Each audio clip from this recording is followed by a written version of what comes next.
बिस्मिल्लाहिर्रहमानिर्रहीम। सुल्तान महमूद का बेमिसाल इंसाफ। सुल्तान महमूद का एक भांजा था। उसका एक शादीशुदा औरत के साथ नाजायज़ ताल्लुक़ था। उसके खाविंद ने बहुत दाद फरियाद की, लेकिन किसी ने ना सुनी। काजी, वज़ीर और अमीर कोई भी शहज़ादे के मुकाबले में इस गरीब की ना सुनता था।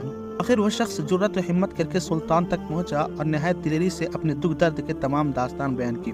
सुल्तान ने उसको इत्मीनान दिलाया और कहा, मैं तुम्हारा इंसाफ करूँगा, मगर इस रात से किसी को आगाह ना करो, और वो फिर तुम्हारे मकान पर आए तो सीधे मेरे पास पहुँचो। बादशाह ने दरबानों को भी ताकीद कर दी कि जब ये शख्स आए तो फ़ौरन मुझे खबर कर दो, हाँ मैं किसी हाल में हूँ। अर्द जब शहजादा हस्ब आदत गया और शख्स को इसके मकान से बाहर निकाल कर उसकी बीवी के पास जा बैठा, तो उसने सुल्तान को खबर दी।